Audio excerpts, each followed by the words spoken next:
Hello! I am here once again with my sister Natalie, and you will see new surroundings. That's because I'm at my parents' house with my sister. And we are going to film a video that I've seen a couple of times. I know that Chapter Kate did it, and I know somebody else did it, but I cannot for the life of me remember who the other person was. So I'm sorry about that, but I will link Kate's video down below for you. But this is going to be my sister guessing books based on the covers. How do you feel about that? Well, yeah. Yeah. I mean, if the designer did a good job. Well, some of them... Well, some people do obscure covers, like, yeah. that they're not going to be like, oh, we're going to put everything on the book cover to tell you what the book is about, otherwise that's boring. Who wants that? Some of them are quite difficult, I think, yeah. And some of them are a little bit easier. So I'm going to start off with The Undercover Princess by Connie Glynn, book 1 in the Rosewood Chronicles, which I think is not too difficult. Well, no. For a start, obviously, watching your videos, I know a tiny bit about it, but not everything. Okay. But, okay, so just going off of the title, I'm guessing there's a princess, and she might be undercover. Okay. Yeah. What else? Oh, I remembered somebody who did this, sort of, was Cindy from Books with Cindy. She did a collab video with Emma from Emma Books, where Cindy has never read the Shadowhunter Chronicles, where Emma has read all of them, so Cindy tried to explain the entire plot using screenshots from the film. So that was another one. I'm sure that there was... as in, like, City of Bones? Yeah. Oh, right. Let's not talk about that film. Well, see, the thing is, though, I've not read any of those books. Have you not? Not any. Okay. And so I quite liked the film. Yeah. Because I didn't know anything about it, and I thought it was just fun and a bit of fantasy. I don't think there's anything really wrong with the film in terms of the plot. I read the books, but a long time ago, so I couldn't tell you that. I just thought that the acting wasn't great. Yeah. It was a little bit cringe, but we're getting off topic. Anyway. So there's an undercover princess. There's an undercover princess, and with the fact that there's, like, this building on her face. She's at some sort of school. Okay. And I'm just going off of, like, loads of tropes from, like, movies that I've watched, but she meets a girl who looks identical to her, and they switch roles. Okay. Yeah, that's my guess. That's your guess. You're not far off, to be honest. So in this book we follow Lottie Pumpkin and... yeah, Ellie Wolf, and that's legit her name, Lottie Pumpkin and Ellie Wolf. Ellie Wolf is a princess of a land called Maradova, but she is undercover. And Lottie Pumpkin is a wannabe princess, really. She loves everything to do with princesses, and they don't look anything alike. But nobody knows what the princess does look like because she's been in hiding her entire life. So it doesn't matter. And so Lottie pretends to be the princess. And I mean, this book is not deep at all, but it is super fun and light-hearted. The real princess lets this girl... Yeah. Oh, okay. So it's not like she's just stolen her identity. No, she gets mistaken for the princess at first because her name is so funny. Everybody thinks it's like... oh, it's very funny. No, they think it's a fake name she's using so that she doesn't get found out. So people think that she's the princess, and then Ellie's like, oh, this is fantastic because I don't want to be the princess. She's a wild child. Yeah. So, yeah, I would recommend it if you want something... Is that the first book? Light and fluffy. That's the first book, and the second book is called Princess in Practice, and the third book is coming out in September, I think, but I can't remember the name of it. I'll put it on the screen somewhere. Cool. So that's... I think you can call that one a win. Yes. We have 1 point. I feel like I had a little bit of help having watched your videos. It's fine. Next up, Fire and Thorns by Ray Carson. Again, I have a feeling that I've heard of this book somewhere on BookTube, maybe you, but this girl is definitely an assassin. Just look at that. She's kitted up fire and thorns. Is she an assassin? I'm not telling you. You have to do your whole thing and then I will tell you. So it's set somewhere in the desert. Okay. I'd be surprised if it wasn't, because of what's going on here. Yes, some sort of assassin training in the desert, and I think there's magic involved as well. Yeah, okay. Is that your guess? Yeah. You done? Yeah. Okay. Completely wrong. Apart from the desert bit, there are some scenes that are in the desert, but not. Why is it on the cover then? There's quite a bit of the book that's in the desert, but it's not. It's not the main setting. So we follow a character named Alyssa, who is a princess who has entered into an arranged marriage with a king of a neighbouring kingdom. Not an assassin. No, not an assassin. And she's also the bearer of the Godstone, which is a gemstone that lives in her navel, which has mystical, magical properties that aren't necessarily fully understood by her or anyone else. Oh, there is magic.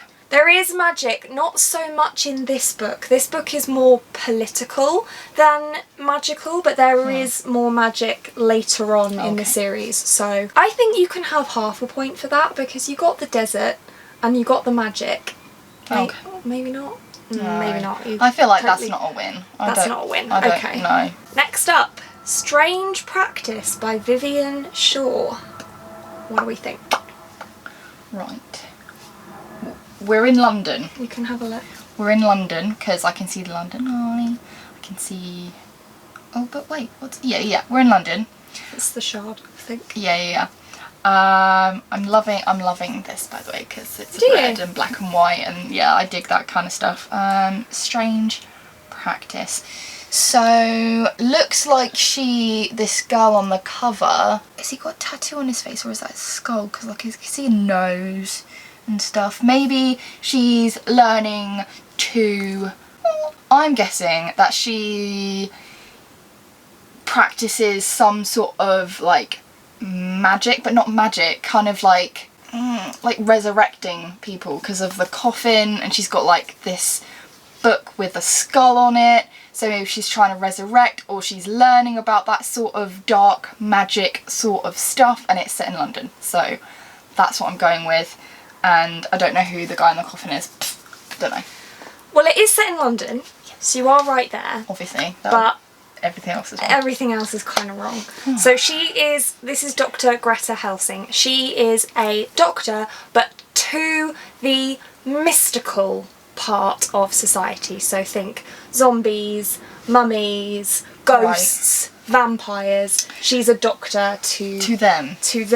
Right. And then this is where the plot of this story gets a little bit weird, because there are magical monks that are hunting down the vampires and werewolves, etc., and killing them, and she teams up with some vampires and so on to figure out what the monks are doing. So it's a... I wouldn't have gotten that from the cover. No, sure. it's a... I mean, the plot... This is a weird book. It wasn't my favourite, I have to admit, but... Okay. Yeah. You finished it? When did you read that? I read this ages ago. Oh, I read this as part of a buddy read with Elliot Brooks, from the channel Elliot Brooks. Did you? Yeah, but it was ages ago. I'm pretty sure I have a video on my channel reviewing it, so if I can find that, and if it does exist, I'm sure it does exist. If it does, I'll link it. Anyway. I feel like that was in a recent video of yours though. No, I don't think so. That's really strange. Anyway, moving on. That's a lose. Moving on. I lost that one. This one's quite difficult, I think, because there's not much to go on this cover. Mirage by Samaya Dowd. You've told me about this book before, but I don't remember anything. Okay. You want it? Yeah. I mean, not that that's... I don't think the cover really helps you. What are you looking at? I'm looking at what people have said about it. That's cheating! Not really. I don't know.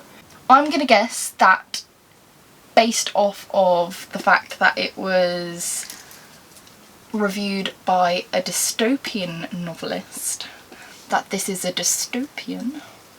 Okay. I'm not giving you any clues. Also in the desert, Because when I think of a mirage, I think of the desert. Okay. You know, when people go crazy and they see stuff. Okay. I have no clue. No, this one is really mean. This cover has absolutely nothing There's to go on. nothing to go on. Again, I'm kind of getting maybe like either dystopian or sort of fantasy sort of vibes from it. Okay. About things that aren't quite what they seem. There we go.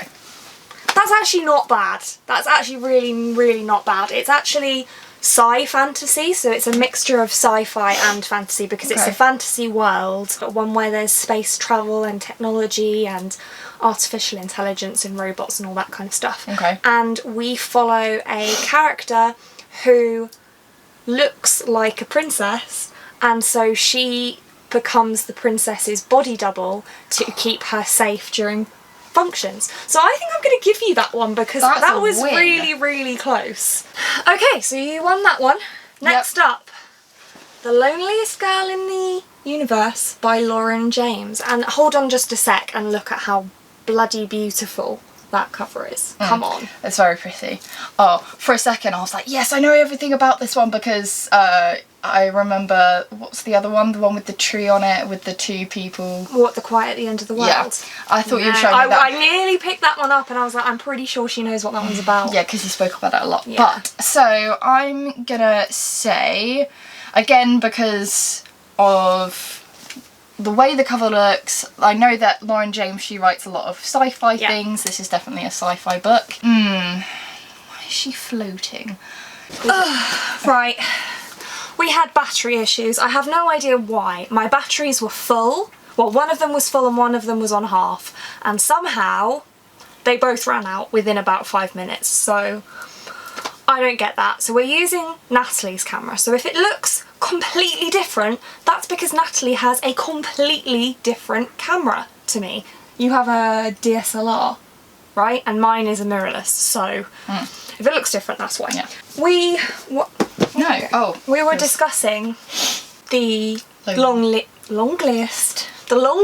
girl in the universe, The Loneliest Girl in the Universe by Lauren James. So okay, we'll go again because I already kind of said it, but then the camera died. And as I said before, this is Lauren James, and obviously going based off of the title, this is definitely a sci-fi. We already established that. And then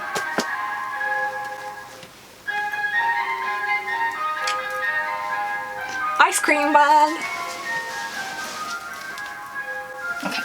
And so then the rest of my guess was that it is not on Earth, it is off-world on another planet perhaps, or just in space in general, and that she's either been experimented on or she was born with like supernatural powers or some sort of ability which kind of alienates herself from the rest of her people, and she doesn't relate to them and they don't relate to her. But it transpires that she is the key to solving some sort of issue that is within their society, and she's able to help, and that's why she feels lonely, because she's the only one of her kind. That's my guess. It's a reasonable guess, and I think you should write that book because it sounds cool. But no, it does take place in. It is sci-fi. It does take place in space aboard a spaceship. Oh, okay. So it's off-world, yeah. But not on another planet, it's in a spaceship. Okay. But the reason that she's the loneliest girl in the universe is because she is part of this mission that is leaving Earth to find life on another planet across the universe. Okay. And something goes wrong on board, and everybody who is in cryogenic sleep died, and her parents also died, so she is literally the loneliest girl in the universe because she is the only one on board, and because she's travelling across space she can communicate with Earth, but communication takes a year to get from one place to another. Oh, savage. So have you seen Passengers? I think it's called Passengers with Chris Pratt and Jennifer Lawrence. Yeah, I've seen it. I really liked it. I've already seen it. Yeah, it's kind of a similar thing to that. If you've seen that film, it's kind of a similar concept, except everybody's dead, apart from her. And yeah, but The great thing about this book, and I can't tell you why, but it's really surprising. There are things that happen that you just don't see coming. I would really recommend it. I have a question. Go on. All of that summary that you just gave me, that's all in the blurb? Yeah. Wow. That's a lot. Do you know what I mean? In fact, there's more in the blurb than that, but I don't want to tell you. Okay. I want to read that. I'm keeping that. You're not keeping it. Next up... Wait. So was that a win? That wasn't a win. That wasn't a win. Oh, wait. Sorry. So I've got 2 wins and 3 losses out of 5. So It's not too bad. not too bad. Okay, let's go. The Magician's Guild by Trudy Canavan. And I don't know if this is easy or hard. I feel like the title mixed with the cover makes it not too difficult. Well, I remember you reading this Do you? when we were younger. Yeah. I didn't read it until uni, I don't think. That's Okay, a long fine, time fine. ago. Let's. Oh, thanks! Well, it was. It was like To be fair, 10 years. 10 years ago, yeah. Yeah. No, I read it at the end of uni, so 7 years ago. Anyway, carry on. So the Magician's Guild. Guessing we've got some sorcerers in here. We've got some magic going on. And guild. So it's like a big group community of them. Okay. I feel like I can recall. No, I don't know if they're kind of like the way that he's dressed up. I don't know if I remember you talking about them being like assassins at the same time. She really likes these assassins. Well, you like assassins. That's why I'm thinking that true. is assassins It is based. true, it is true. So I'm guessing it's a trilogy. Okay. Yeah. So it's definitely fantasy, and it's about a whole host of magicians, and they kill people. There we go. Not bad. Really not bad. Okay.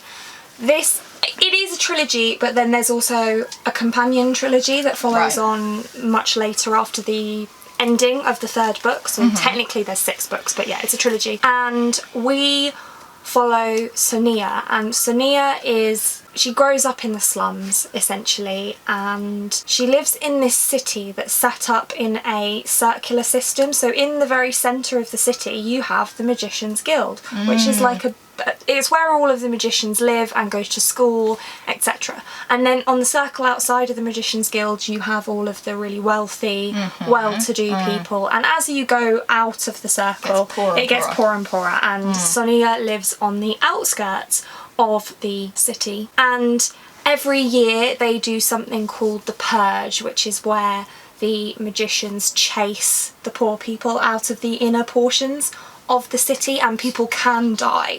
So not always, but it can happen. And when Sonia discovers that she has some powers that she didn't realise, she gets caught up in the magician's world. And it is fantasy. It's high fantasy, not quite epic fantasy, and I highly recommend it. It's one of my favourite series ever. It's fantastic. Read it. Is that a win? I think you can have a win. Yes. I think that's fair. Yeah.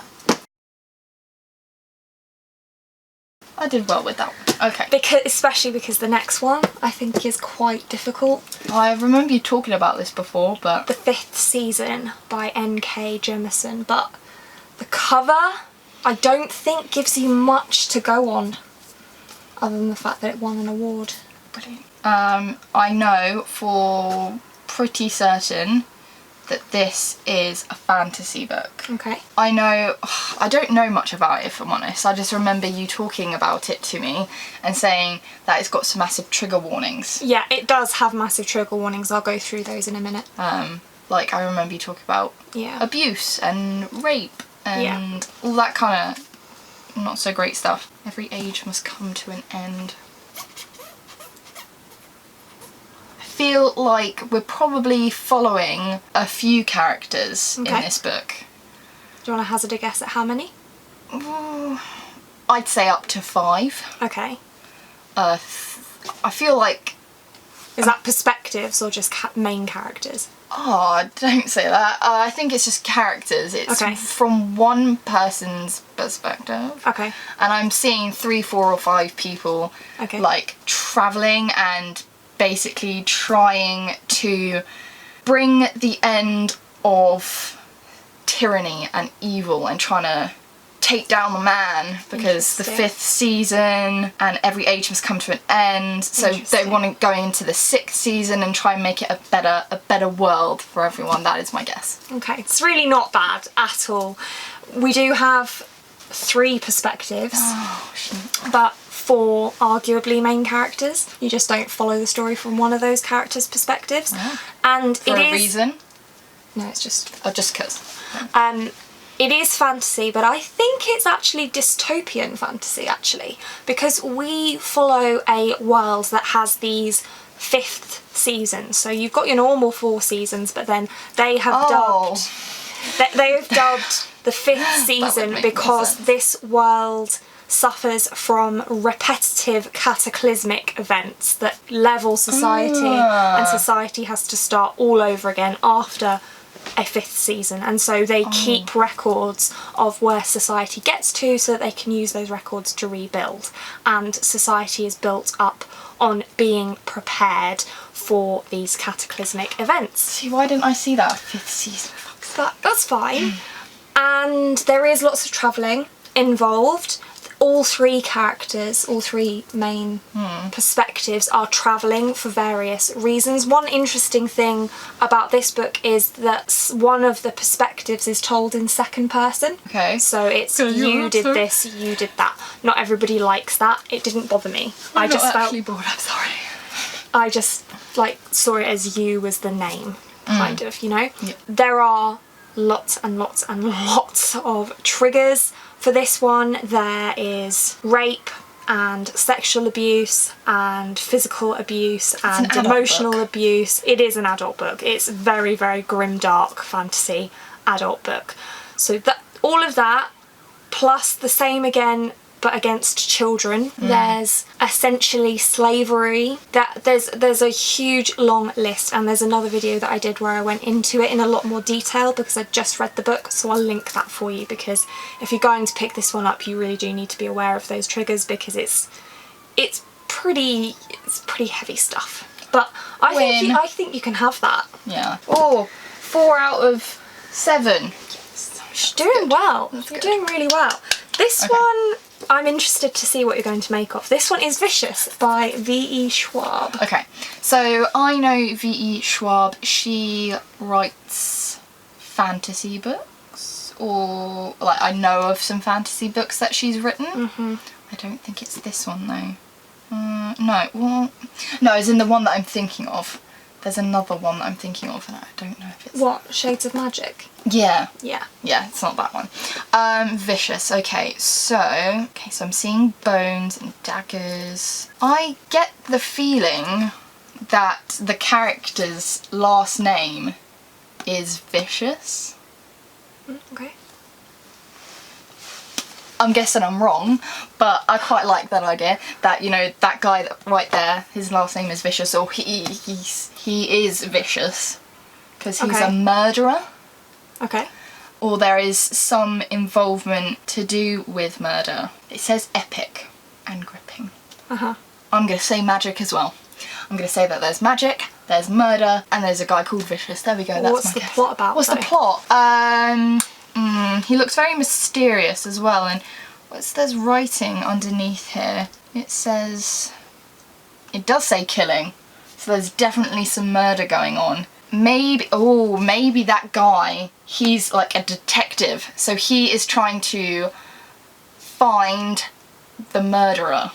So it's like a mystery sort of thing. Okay, I can't. This is hard. It's really not bad. Really not bad. Okay, so it's fantasy, sort of, it's superhero fantasy, really. Right. So the characters in this, one of whom is called Victor Vale, not Victor Vicious, but that would be funny too. He is vicious though, so, you know. Win.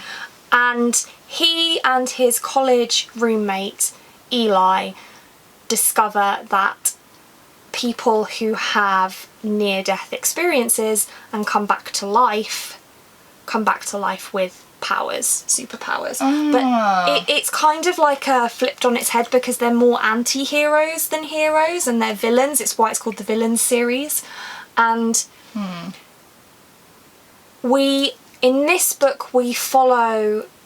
Time isn't linear, so we're jumping back and forth. So we're in part seeing Victor and Eli's relationship at college and the discoveries that they make in college together, and then we're also following their future selves where they're no longer friends anymore, and Victor's broken out of prison and is hunting Eli down Because Wait, when did he end up in prison? well, I can't tell you the answer What? to that.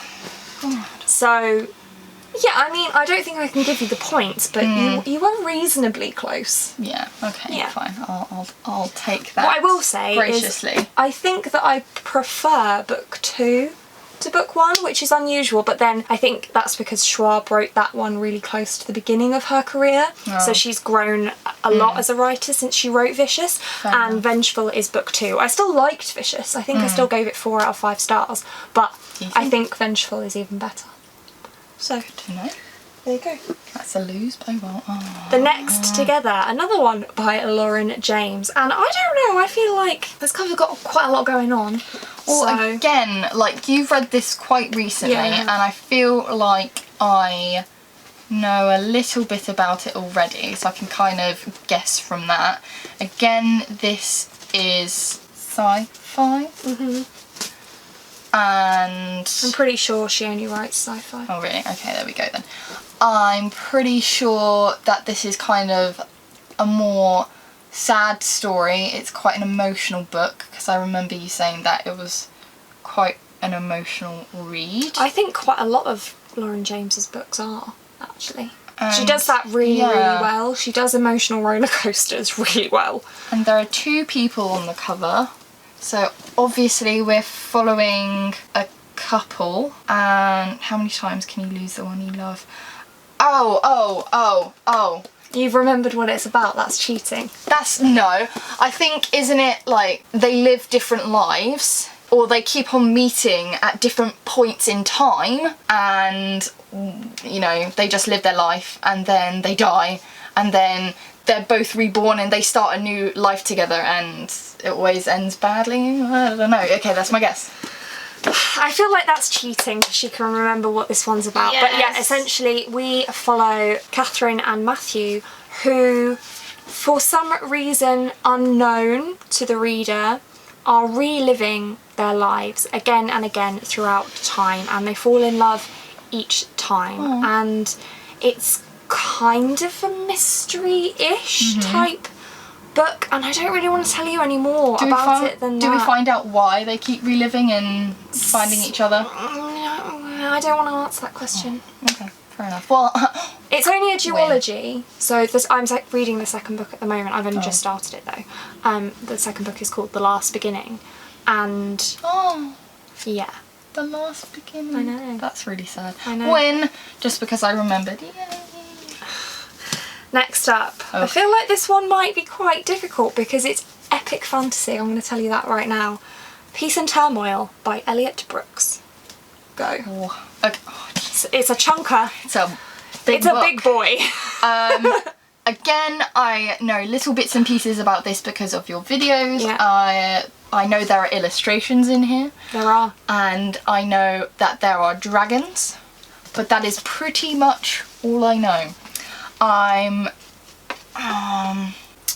Did she draw them herself? No, she had an artist called, her Instagram is called Miss Madsy, I think, and she did all the monster art, but I think Elle did some of the character art herself. I'm just trying to find the dragon. There we go. Dragons. Just thinking, so there's a sword on the front. There's a sword and a snake. And there's a lot of smoke around it. So there's some sort of battle. Okay. By the looks of it. The fact that there's a dagger and it's wrapped by the snake, so I'm guessing that the dragons have a very major role in that war. Is it a war against dragons? No.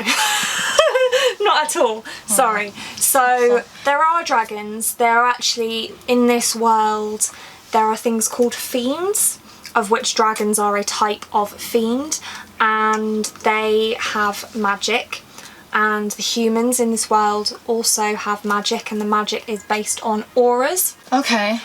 Or not auras, auroras, sorry.